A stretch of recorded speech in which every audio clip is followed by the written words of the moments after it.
ready mga kaugoy? It is I, Mamamanong Jaire, back at it again with Alak Review.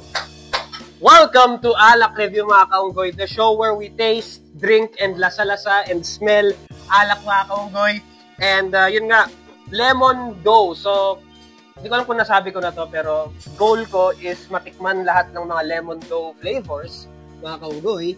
Kasi kumita ng malaki yung first episode natin na Lemon Dough Signature Lemon episode mga kaunggoy. So I'm like, oh, nagustuhan niyo yung video na yun? Sige, tikman natin lahat ng mga flavors. For today's episode, titikman natin ang feeling ko in terms of alcohol content. Ito yung pinakamahina sa kanilang apat. 3% alcohol. So medyo mahina po ito. I'm expecting super sarap to. No? Base sa percent ng alcohol. This is Lemon Dough Honey Lemon. Okay? So, not to be confused with the Honey Lemon Tang. I'm expecting masarap to kasi maganda yung track record ng anything honey lemon flavor eh. Mapa milk tea, fruit tea, or kung ano man drinks. Basta honey lemon, ang pagkakaalam ko, masarap po talaga, no? At pwede nyong ihalo yun sa mga pre-workout nyo or sa creatine. Masarap po yun. Sa mga turmeric drink, pwede. Okay? Taste! Test! Okay. Woo! Smell test.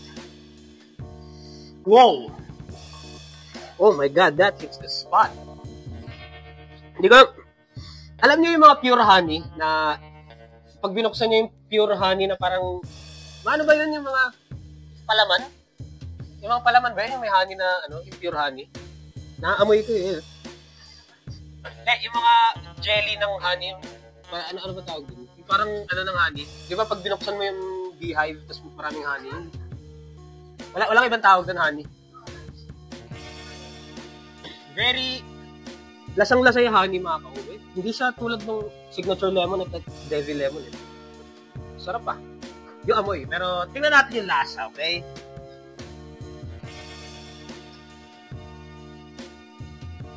Wow, that's very...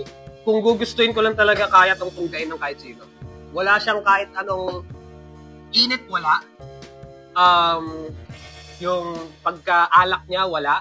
Yung pagka-rough niya sa lalamunan is hindi masyado pansin, no? Parang hindi siya masyado magaspang or rough sa lalamunan, eh. Parang pwede niyo itong tunggain, eh. Kahit yung mga beginner sa inuman, pwede niyo itong tunggain, actually. Very smooth lang siya sa lalamunan. Yung pagka-carbonate niya, actually, pag maraming chunk, ayun, pag maraming chunk kang ininom, doon mo mararanasan yung carbonated sa lalamunan nyo. Pag umiinom kayo ng soft drinks, alam nyo yung magaspang sa lalamunan nyo. Pag umiinom kayo ng Sprite, Coke, o kung ano man carbonated drinks, may sa lalamunan. Ayun, pag uminom kayo ng marami, pero pag pasip-sip lang, wala eh, parang juice lang eh. Lasa-wise, hindi siya kasing lakas ng lasa ng Devil Lemon. At ng yung pagka-lemony niya, sa aftertaste yung matitikman. Di ba pag nag-squeeze kayo ng lemon tapos yung asin, medyo mahina siya. And medyo hindi siya magaspang. Hindi prominent yung lemon niya. Okay? I think that's the best way to describe this. Yung pagka-honey niya, hindi ko masyado lasa rin eh.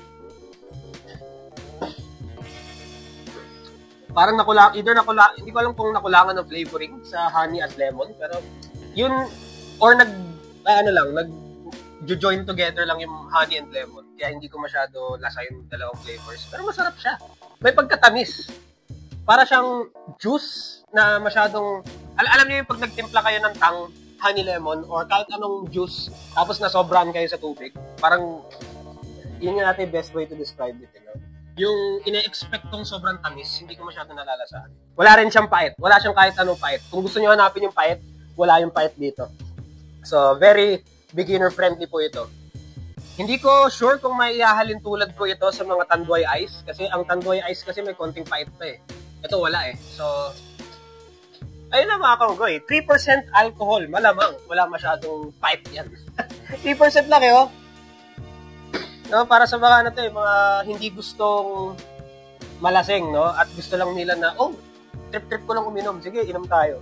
Ayun, para to sa mga taong ganun. Ayun lang. So, marerecommend ko po ito, beginners. Pwede po ito sa inyo. Beginners, sa mga batikan na, sa mga elite. Ano tawag na ba? Veteran. Yung mga veteran, yung mga elite, no? Mga manginginom, kaya nyo to. Kayang-kaya nyo to. Baka nga tubig lang to sa inyo eh. Ayun lang naman mga kaugoy. That is the lemon dough, honey lemon. Masarap po siya. Very nice. Would recommend. Nakalahati ko. Shit. And that's the bottom line because Manong Jared said so. Shot. Peace.